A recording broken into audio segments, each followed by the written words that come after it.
Good morning, everybody. Welcome to the Hormonal IUD 101 webinar. We appreciate any effort you made to get here and apologize for the last minute switch in venue over to Zoom. Hopefully everyone's colleagues are also able to join.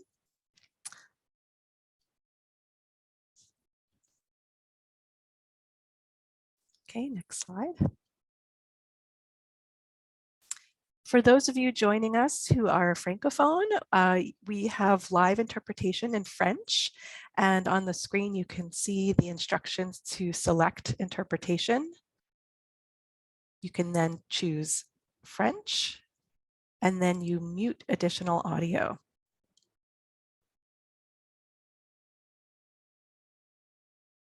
Excellent. Next slide.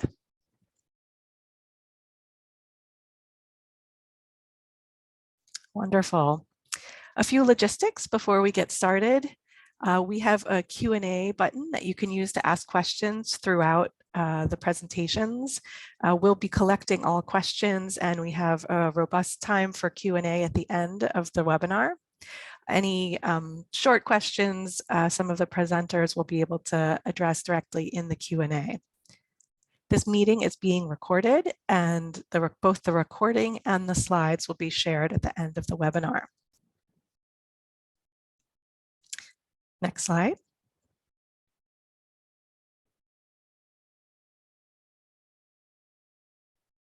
With those logistics covered, I am delighted to officially welcome everyone to the first learning event sponsored by the Hormonal IUD Access Group in 2023. Today's agenda is very full, as you can see.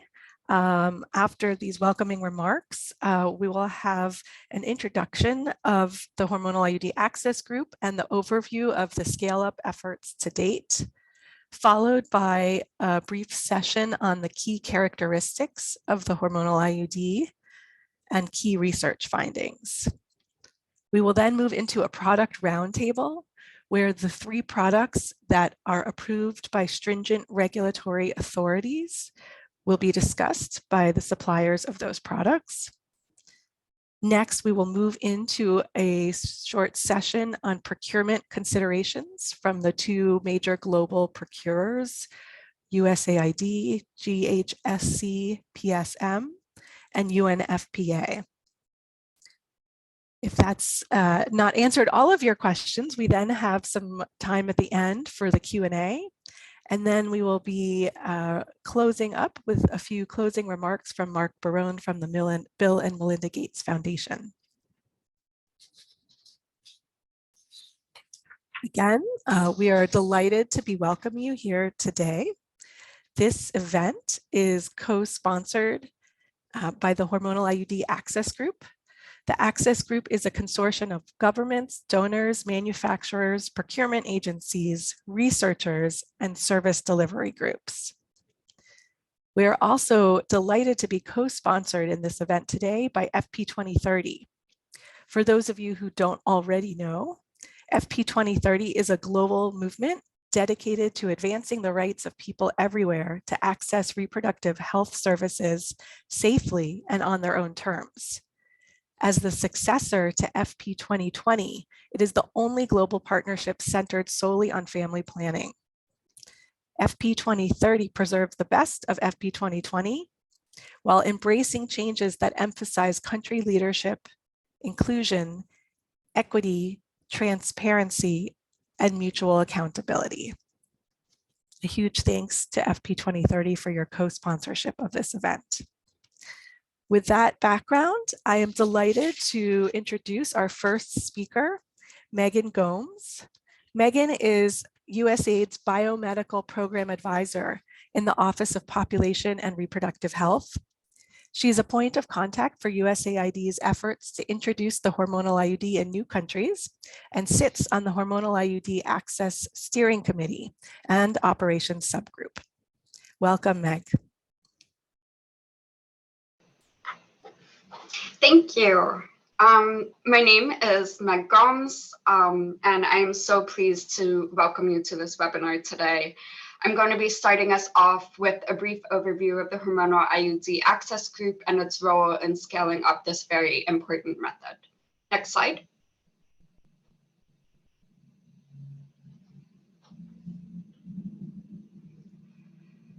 The Hormonal IUD Access Group is a global consortium of governments, donors, researchers, manufacturers, procurement agencies, and service delivery groups that are collaborating to expand access to the hormonal intrauterine device, or the hormonal IUD, specifically in low and middle income countries. The Access Group was responsible for establishing a focused and phased strategy for broader introduction and scale up of the hormonal IUD and creating a robust learning agenda. The consortium now works towards implementing the strategy and supporting countries interested in adding the hormonal IUD to their method mix. The Access Group is comprised of 3 subgroups: a steering committee with representatives from donor and procurer groups that assume responsibility for supporting global supply and demand side strategies, a partners group composed of key stakeholders who support the introduction of the method through a targeted phased strategy at the country level, and an operations group that supports monitoring of the health market, development of communications, and identifying and tracking country needs. Next slide.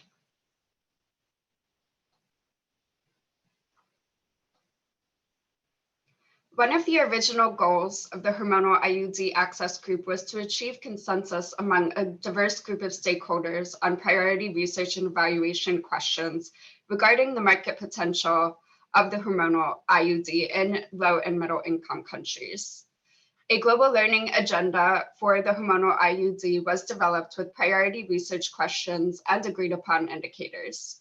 This allowed a cumulative analysis to be done on 4 pilot introductions in Kenya, Madagascar, and Nigeria and Zambia. Next slide.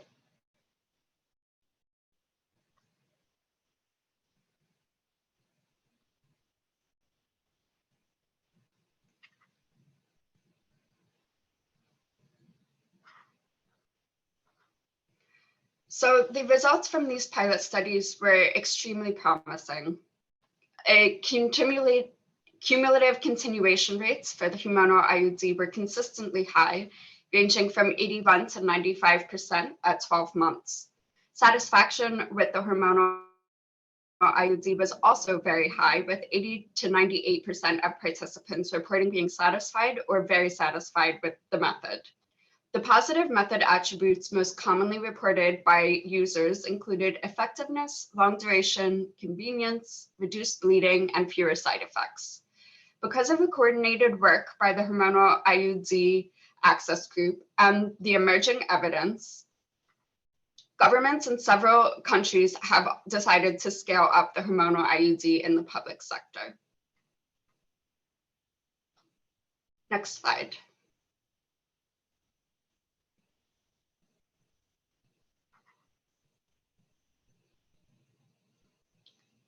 This webinar will get into more gritty details later, but the hormonal IUD is similar to the copper IUD, but is a different product with different user benefits and a different side effect profile. The hormonal IUD is highly effective and long-acting, it's reversible, and it has important non-contraceptive health benefits, including treatment for uterine fibroids and anemia. Something interesting we're paying attention to is whether the introduction of the hormonal IUD in low and middle income countries will mimic the introduction of the method in the US. When the hormonal IUD was introduced in the US, we saw an uptake of all IUDs increase, not just an increase in the hormonal IUD. We're hoping that this also happens in the countries where we're now introducing the product. The method has not been widely available or cost effective in low and middle income countries to date, and the Access Group believes that this is an equity issue. We want women all over the world to be able to access methods that are the best for them. And we're making progress to rectify that. In 2021, the hormonal IUD was added to the USAID product catalog and the United Nations Population Fund product catalog. And this will make it easier for countries to procure the method. So with that, I'm going to hand it back to Anjay. Thank you, Megan. Appreciate that overview. Our next speaker is Dr. Gathari. Dr. Gathari is an OBGYN with more than 15 years of experience in reproductive health program management. He is currently JPIGO's Global Family Planning Director and a key member of the Hormonal IUD Access Group. Over to you, Dr. Gathari. Thank you, Andre. And yes, we dive right into the method, this beautiful method that has been missing in many low and middle income countries for more than 3 decades. And as we've heard from Megan just a short while ago, is that introduction of any additional method does improve the overall uptake of modern methods of contraception. Next slide, please. So in this session, we want to look at what the hormonal IUD is. And as we've heard, basically, we may have been heard before of various, terminologies in relation to this method. For example, for a long time, we've called it the levonorgestrel releasing intrauterine system, or LNGIUS. The hormonal intrauterine system, the hormonal IUS, or levonorgestrel IUD. But in 2021, WHO then sat down and looking at all this, trying to minimize confusion, especially among users, did suggest that we consider using the hormonal IUD as the recommended subgroup of IUDs. So that then we have IUDs divided into non-hormonal, and the well-known one is the copper IUD, and the hormonal ones, currently the levonorgestrel releasing IUD is the most specific one. So when you look at the WHO international non-proprietary names, which are basically the generic names of products, they did in 2021 look back at what the various guidance before that had talked about. A lot of the guidance that we had, including the medical eligibility criteria, the FP Global Handbook, the Green Handbook, and the selected practice recommendations. They talk about the LNG IUD. But after this, then sitting down, and also trying as much as possible to minimize confusion among all of us, ourselves as users, as programmers, as people who are implementing, as the academia, people who are useful in procurement, and of course, governments, making sure that then, there's harmony in that. I think more important too is for the client or the user, especially when you talk about client-centeredness, to make sure that the user does understand what it is. And specifically, when you talk about the hormonal IUD, right from the beginning, they appreciate that method has a hormone. And then, of course, during counseling, then the provider should be able to provide additional information on that hormone is really acts locally in the uterus. And of course, this categorization also then allows for future, other IUDs that may have other hormones coming in as in that additional subcategory. So again, of course, there's always basically trying to generate consensus, but this kind of categorization seems to be more friendly to the client and everybody else who's involved with this method. Next slide, please. So as we look at this method, like we mentioned, it has been around, and Megan did mention that, it has been used in Europe and Western Europe and then Northern America for more than 3 decades. But when we look at its availability in the lower middle income countries, it has been really confined to the private sector. And so looking at how we can be able to expand access to this through the public sector, you do recognize that since the 70s, when this product was developed, and like you said, availability not being as widespread as possible as would have been desirable. So in the 1990s, in 1990, actually, it was approved in Finland, and thereafter approved as Mirena, that is, manufactured by Bayer in the US in the year 2000. We appreciate efforts by the ICA Foundation, having donated more than 200,000 units in 39 countries since 2003 to help us be able to begin expanding this method across low and middle income countries into the public sector. And you see that a couple of pilot studies, and I think Megan had alluded to this earlier, between 2015 and 2020, really demonstrated that this method is acceptable, is feasible, and can be able to change the dynamics and method choice and availability within the countries. In 2015, we've also seen it being added into the WHO, essential medicines list, and the global working groups now. The global working group that we talked about having been launched, and the learning agenda having been developed. In 2015, we saw that in the US, additional methods like Leta and Avibela being approved for use. And we know that in the next part of this webinar, we'll have a little details into those additional branded products. In 2020, there has been a restructuring of the Hormonal IUD Access Group, and the learning agenda was refreshed. And again, as we continue working, we are continuing to learn and identify what needs to be done differently, and the lesson that you're learning into countries being plowed back into improving our programming. More exciting news in 2021. Around the same time that WHO talked about the nomenclature for using it as hormonal IUD, is that we see USAID and UNFPA having added this method in their product catalogs. A very huge, opportunity for countries that rely on these two important agencies for procurement of FP commodities. And as we go forward, we're seeing that now.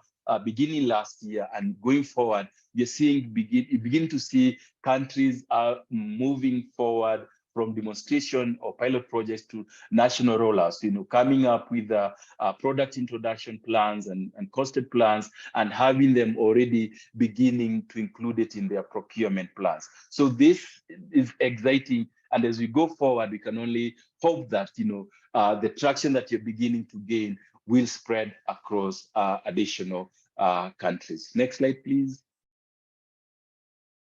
So the next slide really talks about the method, or what is the hormonal IUD, and specifically for this particular hormone you're talking about is levonorgestrel. So as you said, the levonorgestrel releasing IUD, very highly effective method that has been known to prevent pregnancy in over 99% of users. Indeed, in the first year of use, studies show that less than one woman out of 100, did conceive, and thereafter, less by about 5 to 8 women out of 1,000 conceive over 5 years of use. And then you see this, it's really a plastic T-shaped rod that has, levonorgestrel embedded within the arms, and then it is elaborated inside the lining of the womb or the uterus, in what we call the endometrium. And it primarily works by preventing fertilization. And this is through thickening of the cervical mucus, so that then sperm are not able to penetrate. And in addition to that, the few that do penetrate, then it inhibits their movement and their survival, so they are not able to reach the ovum or the egg for treatment, for fertilization, sorry. In addition to that, of course, we know, just because of the way it works, in the fact that it works at the level of the inner lining of the uterus, it has also the potential for treating, heavy menstrual bleeding and also menstrual cramps, as you see that. But just by the nature of the mechanism, its mechanism of action, then it does cause side effects, and counseling then becomes very important to make sure that the user understands. And one of the biggest things is changes in menstrual bleeding in terms of the pattern and also the amount that they may get. And of course, at the point of insertion, may cause cramping immediate or during the procedure and also immediately thereafter.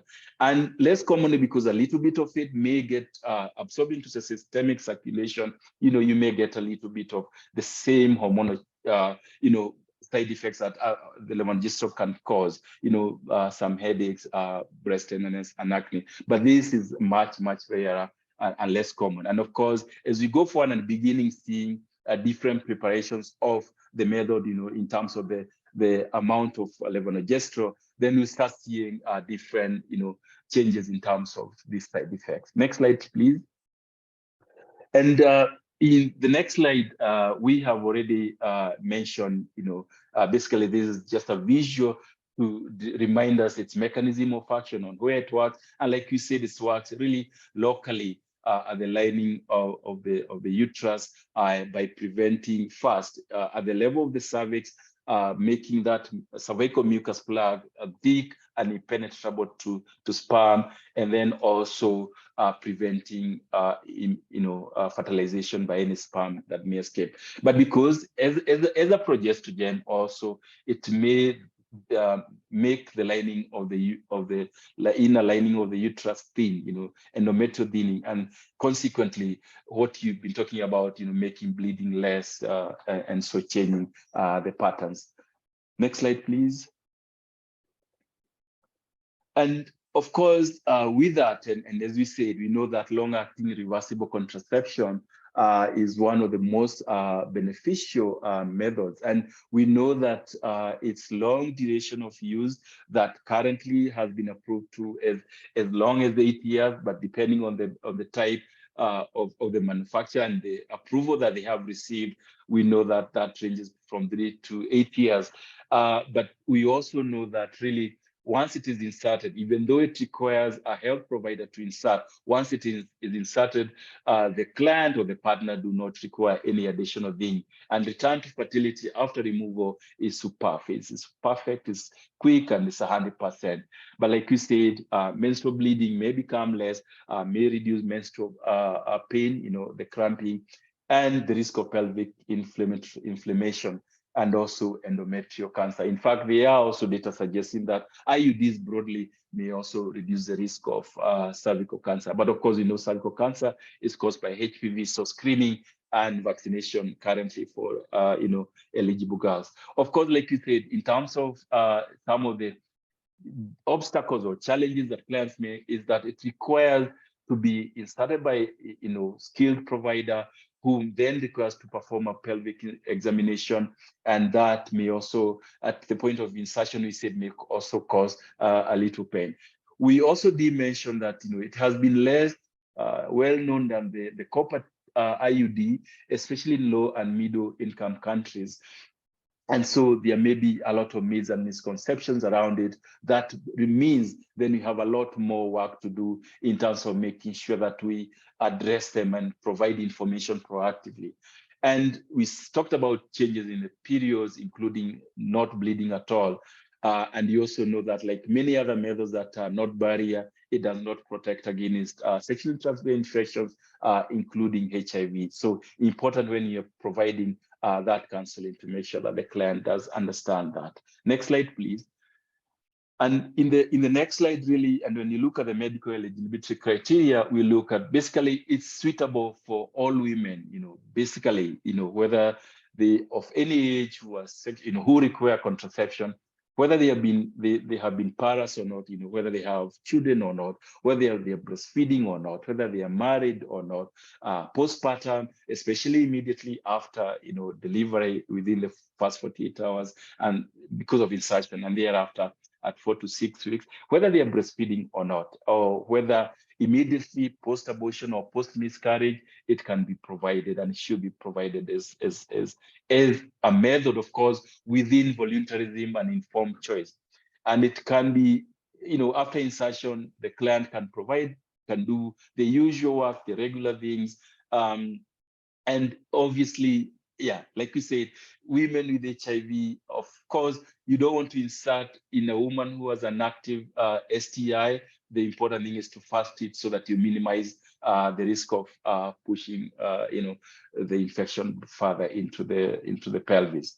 And I think here also want to remind us that as in terms of emergency contraception, as we know, IUDs broadly provide a very good protection, 99% protection as emergency contraception. And the hormonal IUD fits that bill very well for a woman who would like to utilize that method thereafter after the emergency phase of the contraception. But of course, a quick reminder for us is for women or clients or girls who may have had, require emergency contraception because of sexual violence. I think it is important for us to remember that we want to minimize invasive procedures like inserting an IUD, and of course, make sure that we provide counseling to that survivor as well, and provide the additional interventions that are needed for that client, including counseling. But at any point, should she require long-acting contraception, again, this is a very wonderful and superb method. Again, occasionally to mention that voluntarism and informed choice are very important broadly for contraception. Like we said earlier, we know that introduction of a method like this does overall increase the uptake of other methods, including the copper T method. Next slide, please. In the next slide, really, we want to look at some of the learnings we've seen in the pilots that have been mentioned before, Madagascar, Nigeria, Kenya, Zambia, very promising data, and that has contributed to these countries actually forging forward in terms of nationally rolling out the method. For example, basically in this four countries, what we saw was that majority of users, were children, were married with children, most of them older than 25 years. But again, we also know that in many settings, when you look at the biggest cohort of women using contraception tends to be around that age. In terms of method switching, we did see probably almost a quarter of them, of their doctors, being new users, but you also see a huge proportion of people who are switching from either short-acting method to the hormonal IUD. And over a 10 period, the hormonal IUD is actually more cost-effective than other methods, including the implants. But of course, as you know, the copper IUD seems to be one of the most cost-effective methods. But again, as you speak, is maybe for countries to look at all these dimensions, but at the point of use, especially for the client, very important for the client to be able to get all the information that he needs to make that decision. In terms of non-contraceptive benefits, I think we mentioned this, that some clients look at reduced menstrual bleeding as really beneficial. And as you know, that especially those who bleed heavily and may already be at risk of anemia, then minimizing that is very helpful for them and their overall welfare in life. And in these countries, we saw huge contribution between 8 and 9 out of the women who actually continued using the method at 12 months after insertion.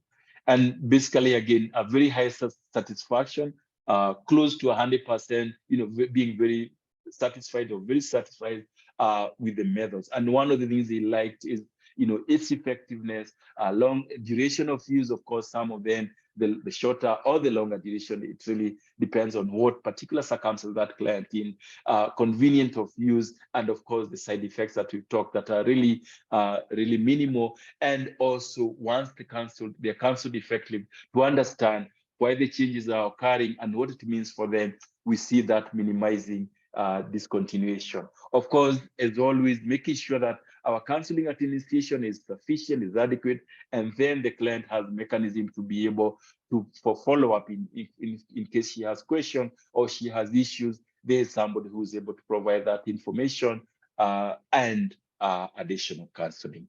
So thank you. I'll hand it back to Andre. Over. Thank you so much, Dr. Gathari. Really appreciate the very thorough explanation of the method and everything that is known about it. And thank you again to Megan Gomes for the overview of where we are in the rollout and the overview of the access group.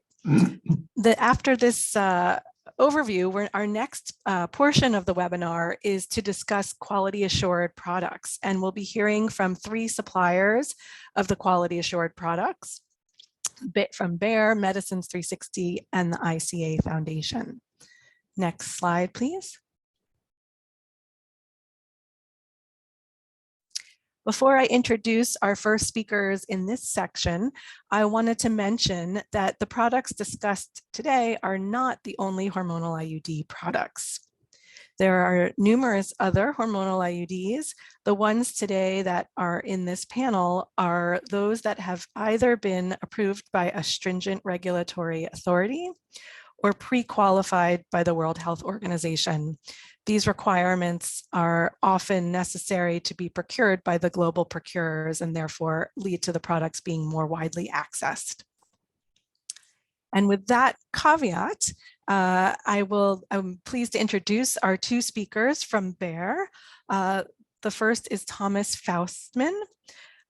Thomas Faustmann is an OBGYN by training. Since 2000, he has worked in different roles within the Women's Health Business Unit at Bayer AG, with a personal interest in communication, education, and training. He is currently the medical strategy lead for women's health. Along with Thomas, we will have his colleague Kai Riese. Kai works within the sustainability department at Bayer Pharma and is responsible for activities focused on the implant Jadel and the hormonal IUD Mirena. Over to you, Thomas and Kai. Yeah, thank you very much, Andre. It's a great pleasure being here today and providing you further information about the hormonal IUD provided by Bayer, the Mirena. So next slide, please. So as we just learned by Dr. Gathari, Mirena has been the first hormonal IUD that has been introduced in the 1990s in Finland. And over the coming years, as we know that having an active registration in the country is really important in order to supply the product to the country, Mirena has been actively registered in over 120 countries worldwide in the meanwhile.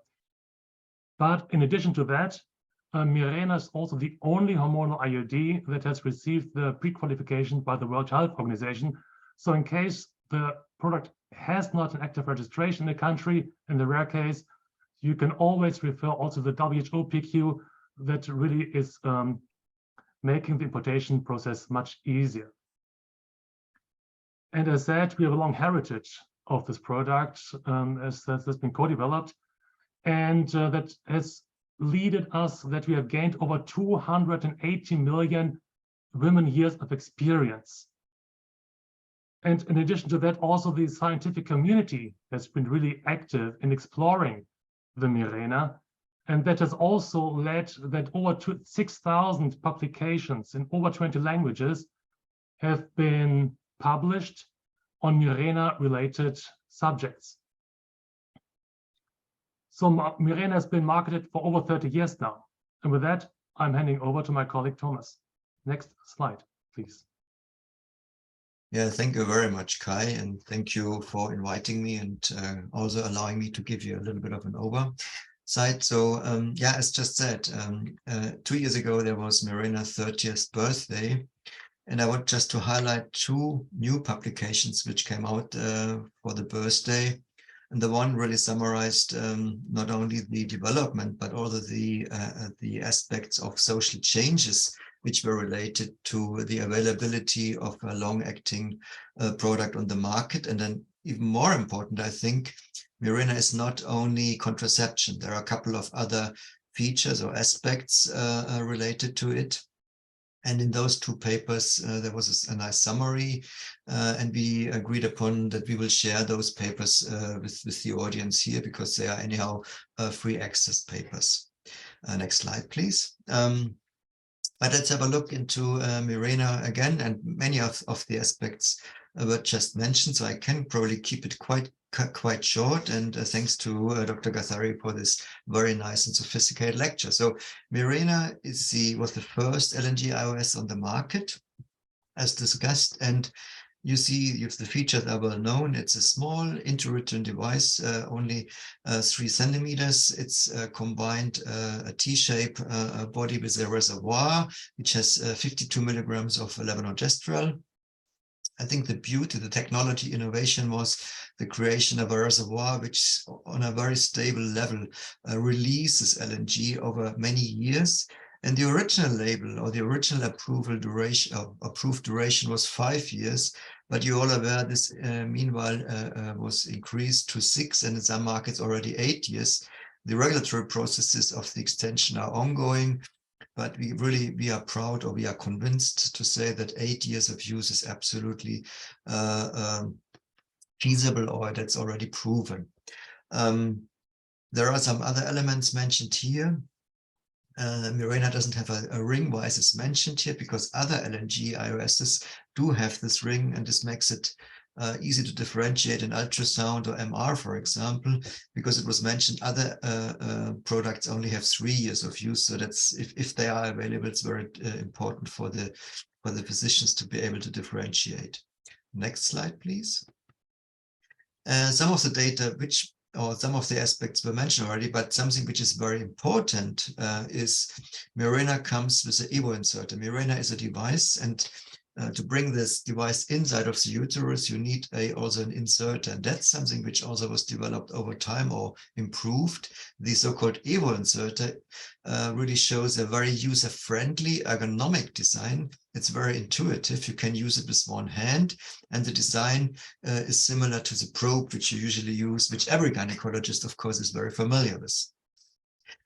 This is resulting in a very high satisfaction from the side of the HCPs who use it, because the placement with this is very easy. And that's one very, very important element, being confident with the insertion process as such. Having an easy to use inserter makes the acceptability much higher. Next slide, please. Some of the key elements of this were already mentioned. The other, 30 years ago, innovative element was this combination of multiple mode of action in one device. As we heard, it has a combination of impact on the endometrium as well on the cervix and the mucus, which in the end results in very, very, very high contraceptive efficacy. So next slide, because we heard this already. But it's very important that not only efficacy but also satisfaction with the use of Mirena, and also continuation rates are very, very high. And as Kai just mentioned, we oversee a huge body of evidence around this, of course, mainly coming from Western societies, but we are very, very confident that this translates also into all settings, because once placed, the product has a lot of beneficial features. Next slide, please. I think those numbers were already mentioned. We also have an absolute, we are absolutely confident that's one of the most effective fertility control products on the market, and this holds true over the complete duration of meanwhile up to 8 years. And there are some newer evidence out there which really showed that also prolongation into year 6, 7, 8 has a similar Pearl index than the first 5 years. Next slide, please. But there is more to say, because there's another very important element, that's the impact on the bleeding profile. In contrast to copper IUD, you see a reduction of blood loss with this device. So this is numbers from normal or healthy women, which shows the blood loss volume is reduced already after 3 months, and this continues over the period of time. Whereas, and you all know this, with copper, quite often you see an increase in blood loss. But more important, beyond healthy women, next slide, please. This also holds true for diseased women. So Mirena has a very, very beneficial effect in women with heavy menstrual bleeding.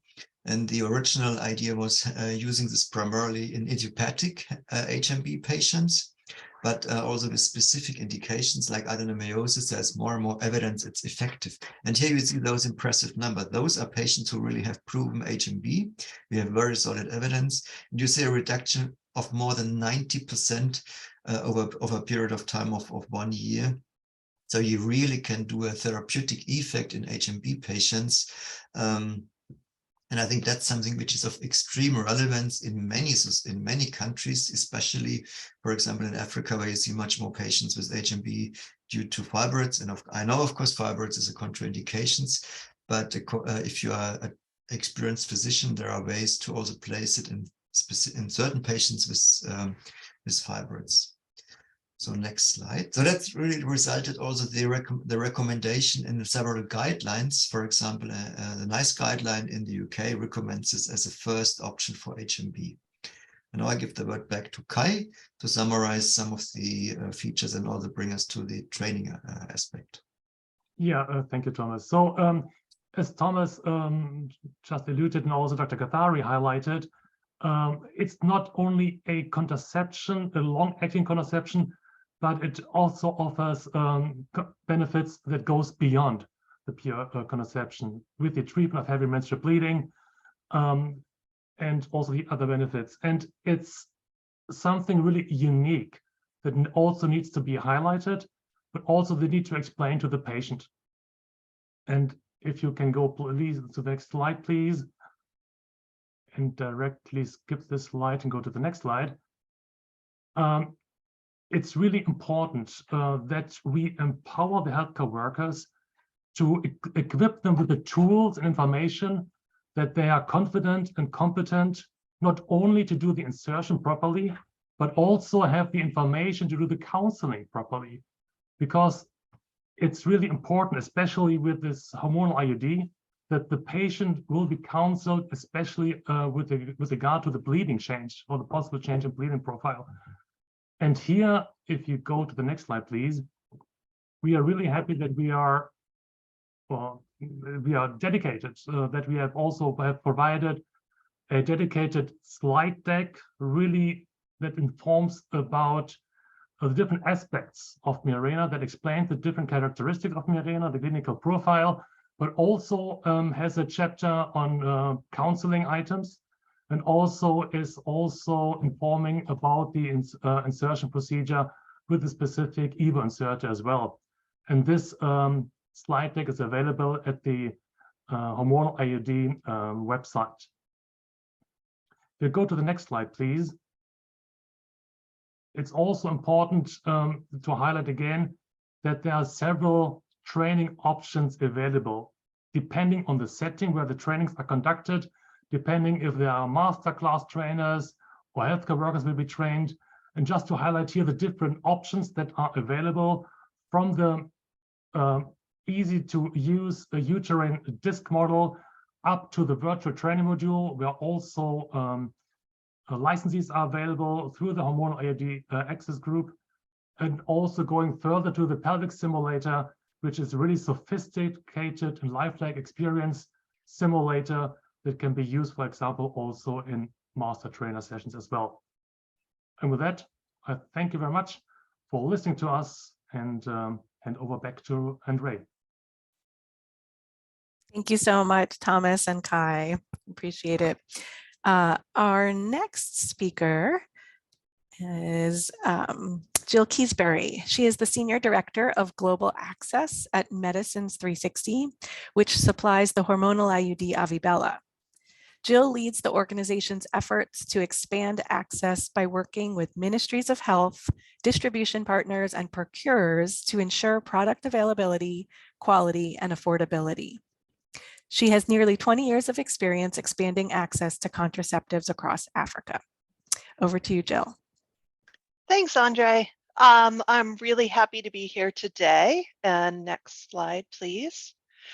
Before I talk specifically about Avibela, I'd like to provide an overview of Medicines 360. We're a nonprofit pharmaceutical organization, and we work to catalyze equitable access to medicines and devices. And we do that through product development, policy advocacy, and collaboration with global and US partners. We develop products based on unmet needs in women's health and work towards making these products affordable. We were founded in 2009 and are based in the US. Impact RH 360 is a wholly owned subsidiary of Medicines 360 that focuses on our work outside of the US. Impact RH 360 has been licensed by Medicines 360, and we distribute our hormonal IUD in 88 countries across the world under the brand name Avibella. Next slide, please.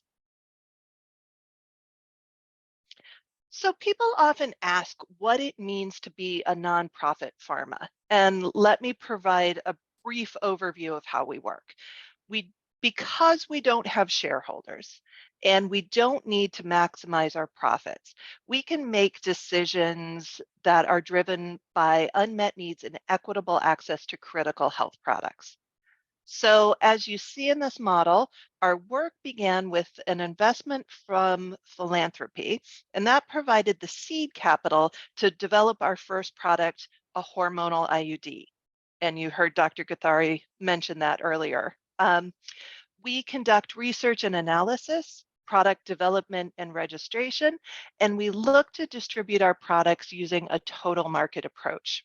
So instead of going to shareholders, any surplus revenues we have are fed back into this cycle to help us bring more critical products to market.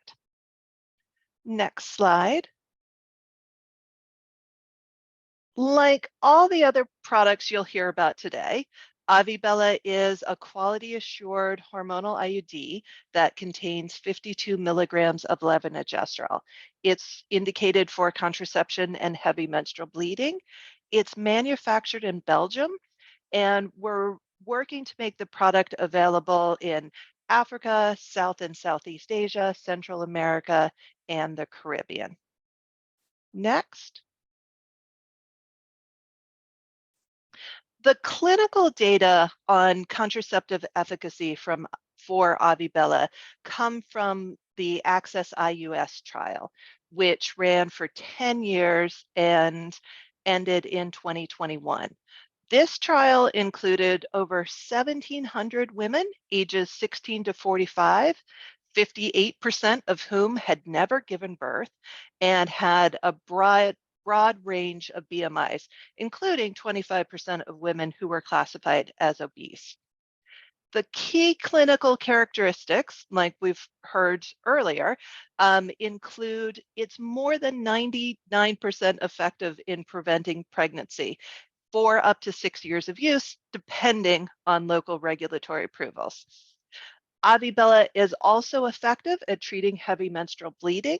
Same-day insertion is possible. Avibella can be inserted at any time as long as the provider is reasonably sure the woman isn't pregnant.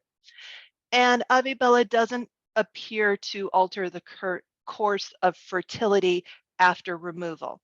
In the Access IUS study, 79% of women who wanted to become pregnant conceived within 6 months of removal, and 85% conceived within 12 months. Next.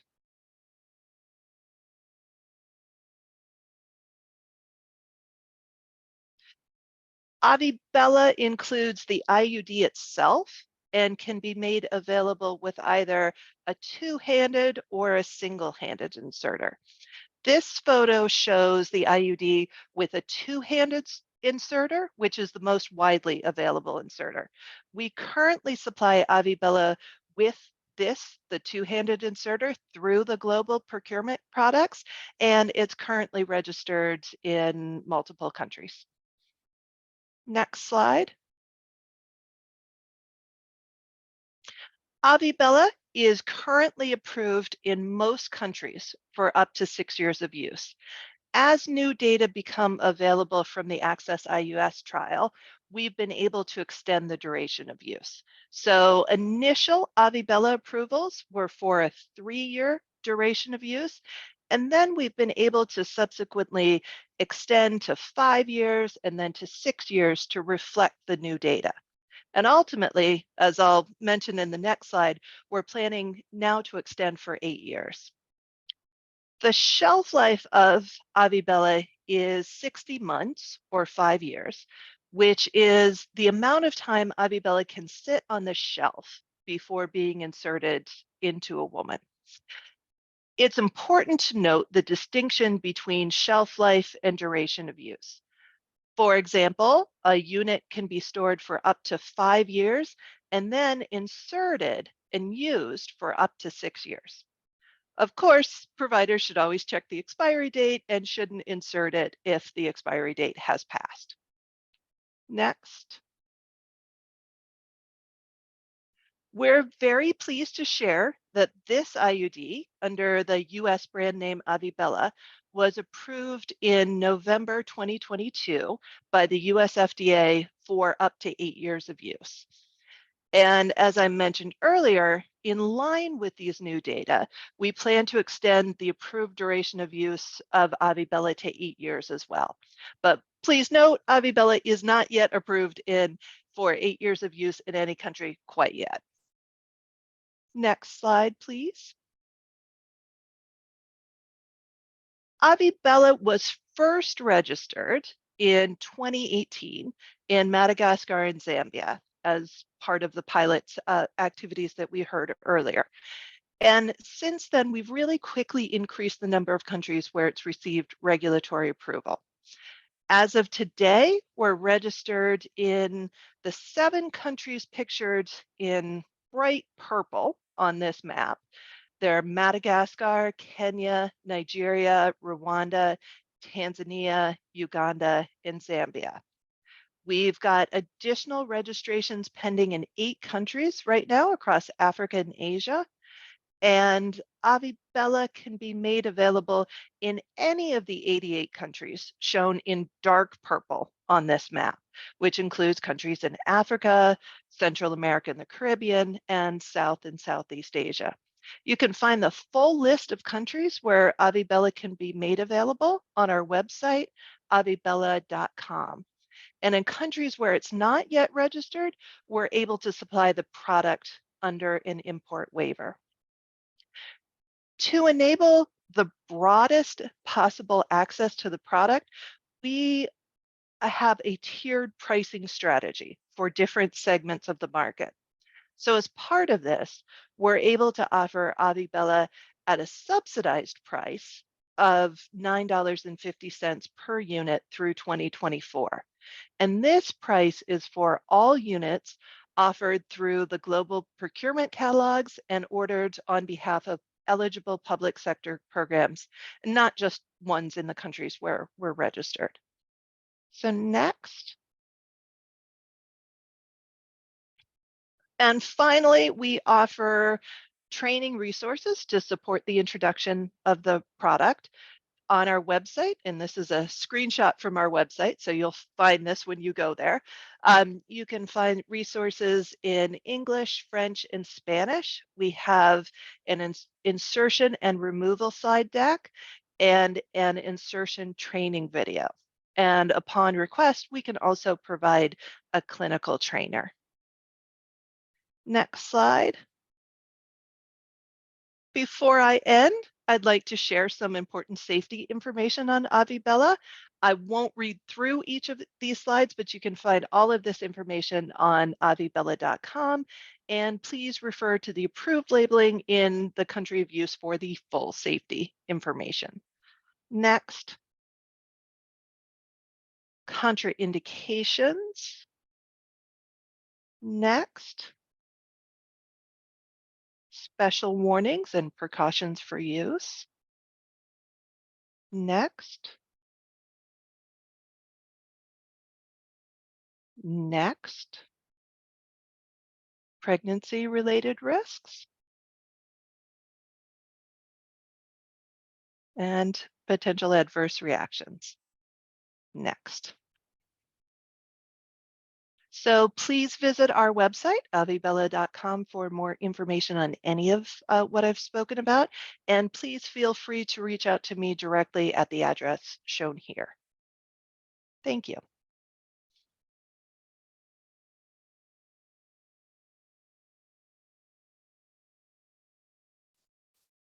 Thank you so much, Jill. For our last presenter in this section, but certainly not least, we have Jim Saylor. Jim is the Executive Director of the Center for Biomedical Research at the Population Council, and he is the Chairman of the Board of the ICA Foundation. Over to you, Jim. Hello, everyone. Real pleasure to be on this terrific panel and to be with you today.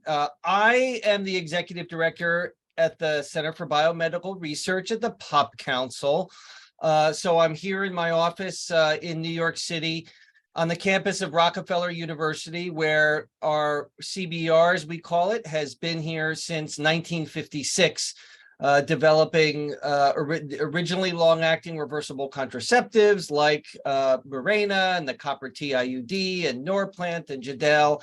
And now we have a mix of methods of both contraceptives and MPTs that we work on. But today I'm here in my capacity as the chairman of the board of the International Contraceptive Access Foundation. And I'm here to talk about the LNG-IUS. Our previous excellent presentations have really covered a lot of the benefits and description of hormonal IUS. So I'm going to talk a little bit more about our model at the ICA Foundation, although I will mention the product a little bit. We can go on to the next slide, and this gives the history of the International Contraceptive Access Foundation. And I'll just say ICA from here on out. It's a public-private partnership between Bayer AG and the Population Council. It was founded in 2003, so this is our 20th year of operation.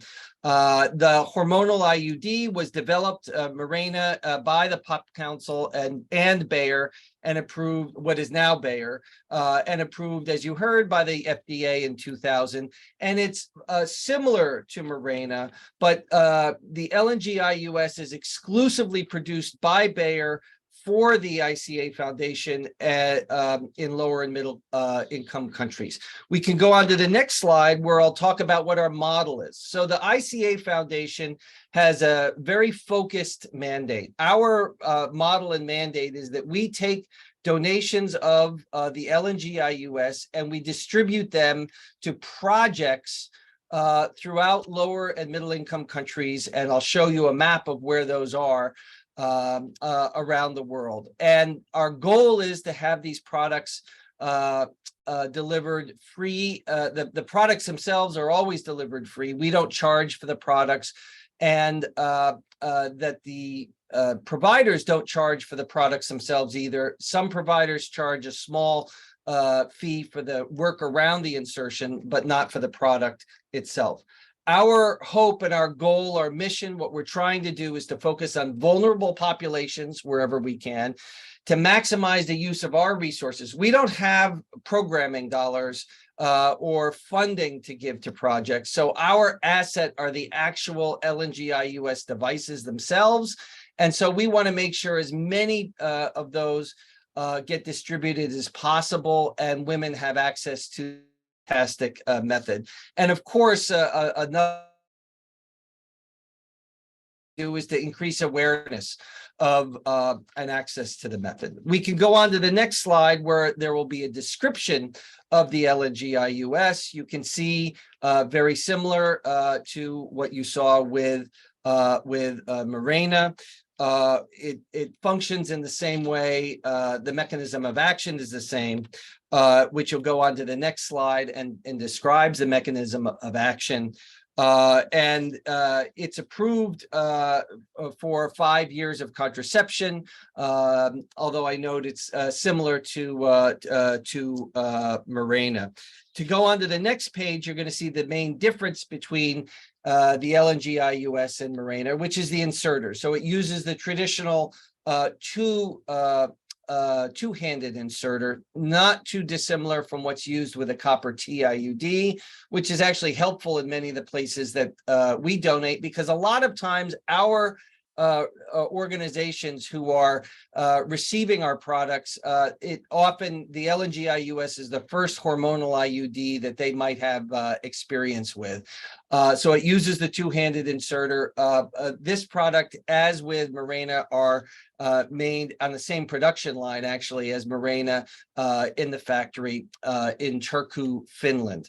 If you go on to the next slide, you'll see where we are approved for registered in 3 countries, in Kenya, Ghana, and Nigeria. But we our projects receive import waivers for the LNG-IUS in many, many other countries. So let's take a look at that on the next slide. You can see a map of historically where we have had projects over the years. And you can see we've had over 200,000 deliveries in 39 countries.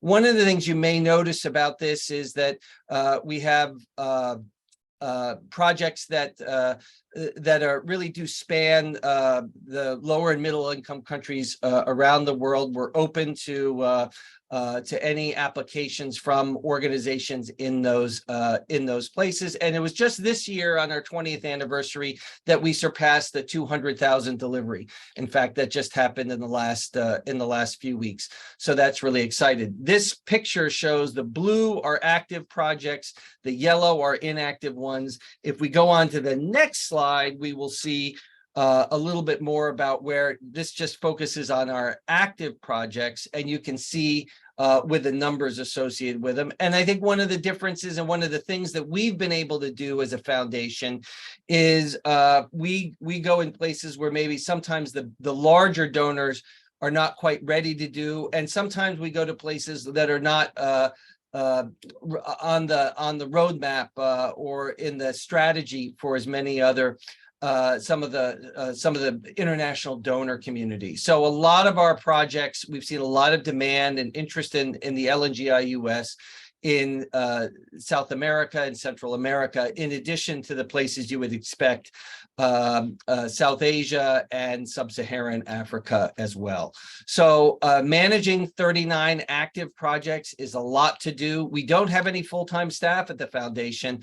This is managed through the Population Council and Bayer, which donate the time of individuals to work on the foundation's business of evaluating proposals and arranging for distribution, doing reporting, and managing the board activities.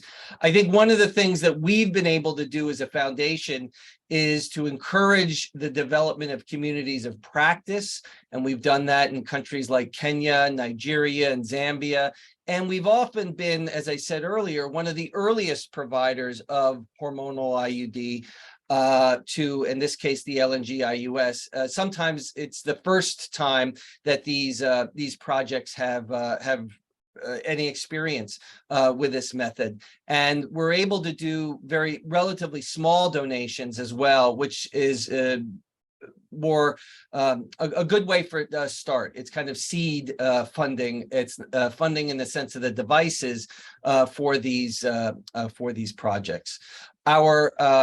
For anyone who's interested, or if there's a project that's interested in applying, if you go and look at icafoundation.org, you will see the application process and some information about the countries in which we worked and so on. And I think one of the things that we feel really pleased about is that in some of the countries where we've focused and where we've had these communities of practice, the other products are really coming in, and there seems to be more and more demand for these any hormonal IUS, any of these fantastic methods that you've heard about, and we are really pleased about that there. We're going to go on to the next slide. We asked for available resources as part of this. There's some of the client and provider resources, a training manual, and so on and so forth on our website. And you see it's ica-foundation.org, and you can see that. As well as on that website, you can see an application form for anyone interested in applying. And I'll go on to the last slide, which is just to say thank you for the opportunity to speak, and thanks to all the presenters who've done a fantastic job talking about this method. Back to you. Thank you, Jim, for the background on the ICA Foundation and the LNG-IUS. That concludes our section from the suppliers of the quality assured hormonal IUDs. And next, we're going to move to a section where the procurers are going to talk to us a little bit, starting with USAID GHSC PSM. Hopefully our interpreters got all that. And I'm pleased to introduce Morgan Simon. In her current role at GHSC PSM, Morgan leads family planning, reproductive health strategic sourcing, and market dynamic efforts, including the introduction of hormonal IUD to the USAID catalog. She has supported GHSC PSM since 2017. Over to you, Morgan. Great, thanks, Andre. Next slide, please. And next slide, please. Great. I'm going to start off by giving just kind of a brief overview of the GHSC PSM project for those who may be unfamiliar. The purpose of GHSC PSM is to ensure an uninterrupted supply of public health commodities that save lives. GHSC PSM is a USAID mechanism for procurement of public health commodities, and the project supports 5 health areas, including family planning and reproductive health. We're guided by 3 overall objectives, the objective 1 being global commodity procurement and logistics, objective 2 being systems strengthening, technical assistance, and objective 3 being global collaboration. Next slide, please. We wanted to highlight some of our key successes on the family planning and reproductive health task order since the project's inception. Just this previous quarter in Q4, fiscal year 2022, we delivered $10.5 million of family planning commodities. For the life of the project, we've delivered $237 million over the life of the project in FPRH commodities. And then finally, over the life of the project, we have achieved $14 million in cost savings of FPRH commodities. Next slide, please. To give a brief overview of the FP and RH methods that we offer in our catalog, we've included these images here on the screen. Improving contraceptive method choice is a key priority for USAID, and we currently have the following methods available for procurement through GHSC PSM: injectable contraceptives, implantable contraceptives, oral contraceptives, hormonal and non-hormonal IUDs, and standardized method. Next slide, please. For procurement of hormonal IUD through GHSC PSM, we encourage countries that have indicated strong government interest in adding hormonal IUD to the method mix, have articulated provider readiness to provide the method, and have begun to develop plans for public sector introduction to please reach out to your USAID mission to express interest. We've also listed some additional context here on the screen if you have any additional questions related to procurement.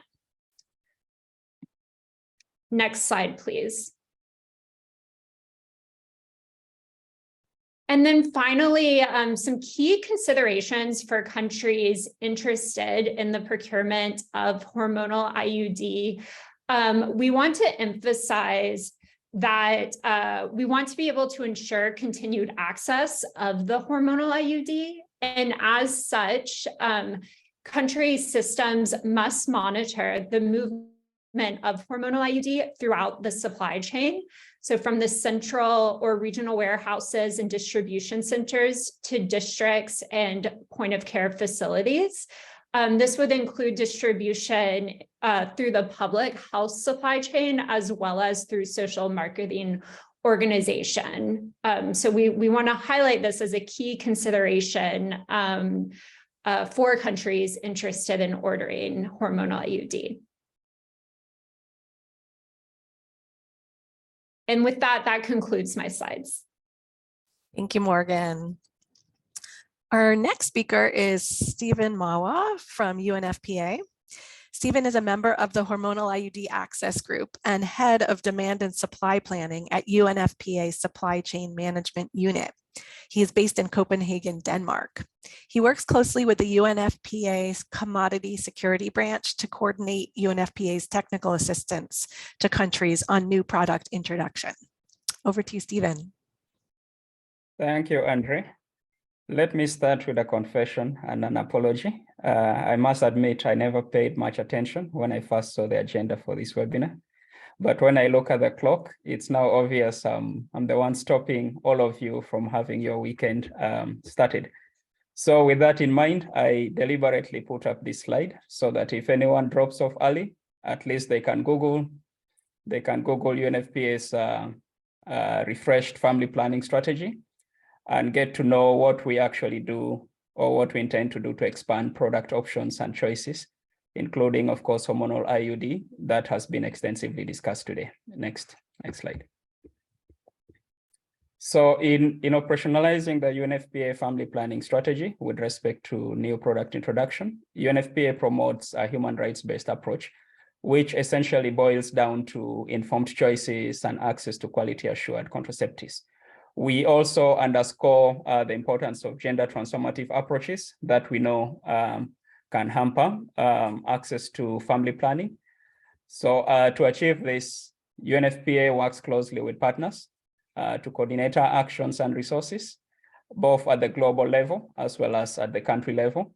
And this we think is very important because it helps clarify roles and responsibilities for different actors and prevent duplication when we all are doing the same thing. It also helps to align, of course, resource commitments, but also ensure that we time our deliveries of products to countries with trainings that are happening on the ground and some of the demand creation activities that are required before new products can be introduced. So our product introduction philosophy really is simple. We look at the whole system rather than having a product-focused approach. We advocate for introduction plans to be led by the government and to ensure that the new products are integrated and thought of within the broader SRH program in the country. And within UNFPA, we have the UNFPA Supplies Partnership, which is our flagship program for family planning. And we have some resources that country can access through what we call the Transformative Action Fund. This can support some of the preparatory activities, whether it's training, whether it's developing the introduction plans, strengthening some of the supply chain systems and so on to ensure that a smooth introduction of the new product. Lastly, we are aware that we cannot succeed in our efforts to leave no one behind if commodities don't reach the last mile and the intended users. And for that matter, we make monitoring and accountability key pillars of our work in expanding access to both existing methods, but also new contraceptives that we support to introduce in countries. Next slide. So with these overall principles in mind, you can see that when we are procuring products, we don't only look at the products, but also other factors like financing and system readiness and capacity. So before adding a product to our catalog, we consider some of the points the previous presenters talked about. The product has to be quality assured, and in the context of UNFPA, that means it's either WHO pre-qualified or it's registered in SRA country. We also ensure that the product is in the WHO model list, it's in the MEC, and then also at the country level, the products have to be in the national essential medicines list and treatment guidelines. We also look at the registration status of this product in the countries that intend to introduce, or like in the, just similar to what ICA talked about, if these products can actually be given waivers by those governments before we consider procuring them for that country. Then we also want to make sure that we get value for money. And this for us is possible if there are more players in the market, more suppliers who can offer similar products. And we are lucky to have at least more than two options here. And two of the presenters today actually talked about products that are in the UNFPA catalog. That's Mirena and also Avibela. We also know the work that ICA Foundation has done in some of the countries has given us some of the lessons that we use to introduce these other products in those countries. So that takes me to the issue of the sources of the products. Essentially, why it's important to have many manufacturers is also the consideration on lead times. We want to have that flexibility to respond to country needs. If the products are not available from one supplier, we should be able to have maybe, we should be able to source it from the second supplier or the third supplier and so on. So that gives us options to make sure that we can address needs of countries appropriately. Then we also look at how freely available these products can be in different countries. You're well aware in some cases, some suppliers have restrictions on where their products can be marketed. There is this market segmentation approach. And as a UN agency, we want to make sure that we promote access to different countries.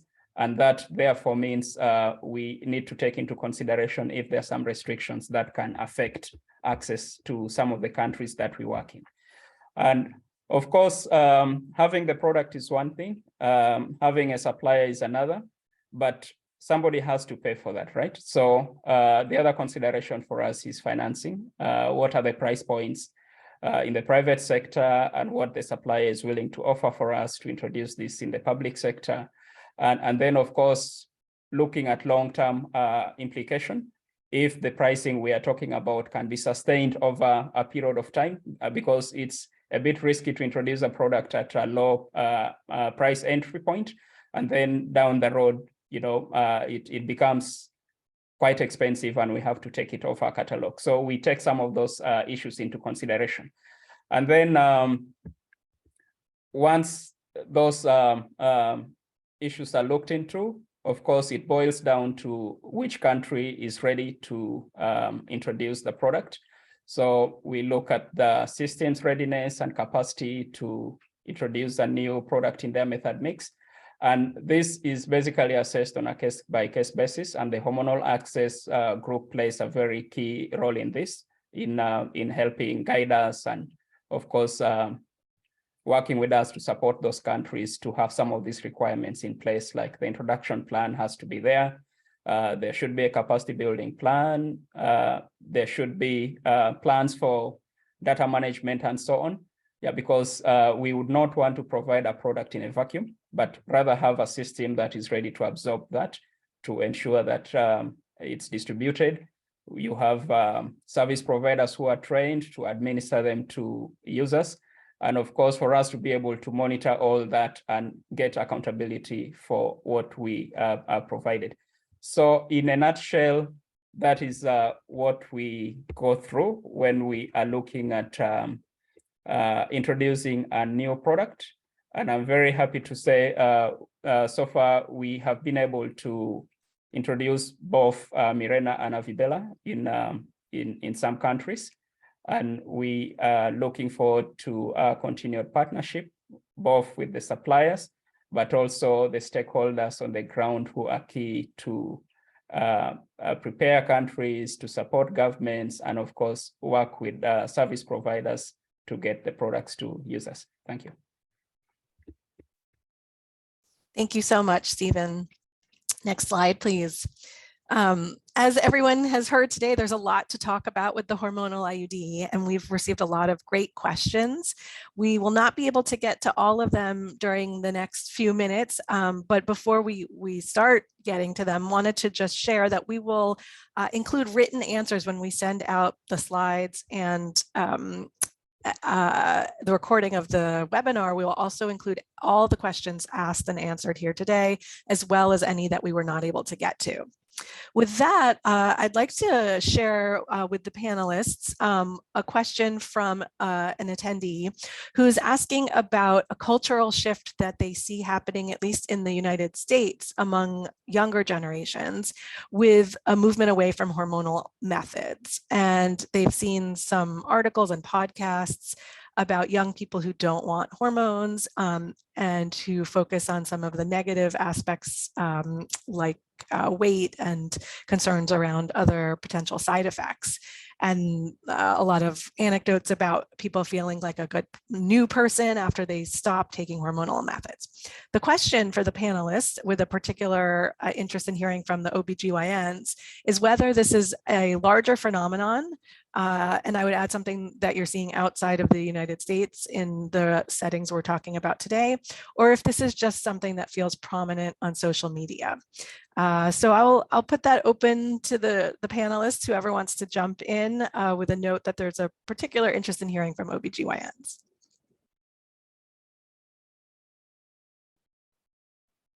Thank you, Andrew. Let me give it a shot and point out that actually in not a few weeks, the American College of OBGYN, their journal actually did print some study around analyzing TikTok, messages and seeing, talking about pain as a primary,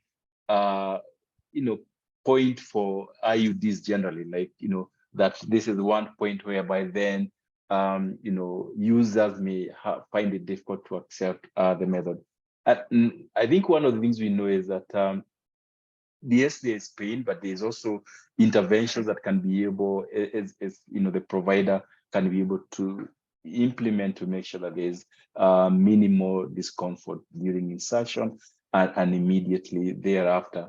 I think the other thing is that for us, I think generally in the health sector is probably also being more proactive and providing information so that we are not leaving a vacuum where now, the general public is sort of perpetuating, or magnifying things that we know, because we know clearly, physiologically, we know, yes, there would be discomfort and pain depending on the skill of the inserter, the provider who's inserting, but also, what additional intervention preparations such a provider has made. I think one of the most important things is counseling and making sure that there's sufficient and adequate counseling before, during, and after the procedure. But you also know that there is good use of, pain preventive medication that has been shown to be helpful.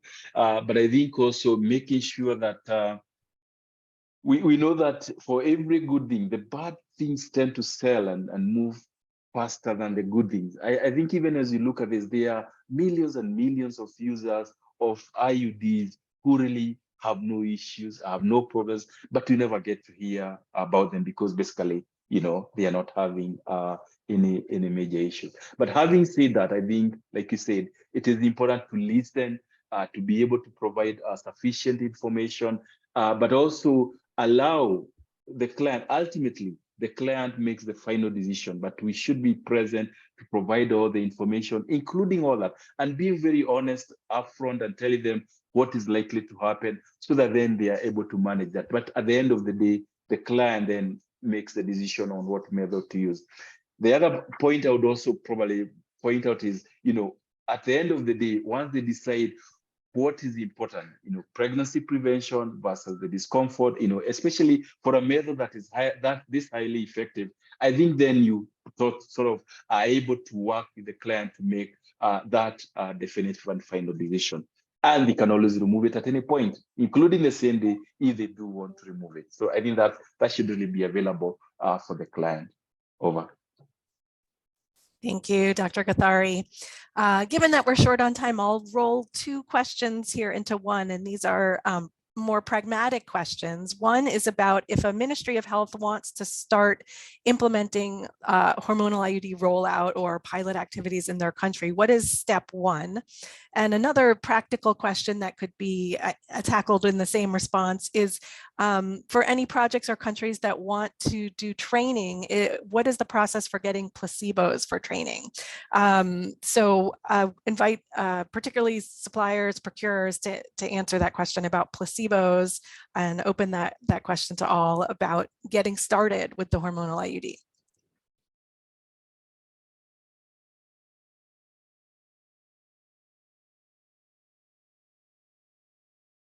Any suppliers want to share about placebos from their of their product? Yeah, sure. This is Kai.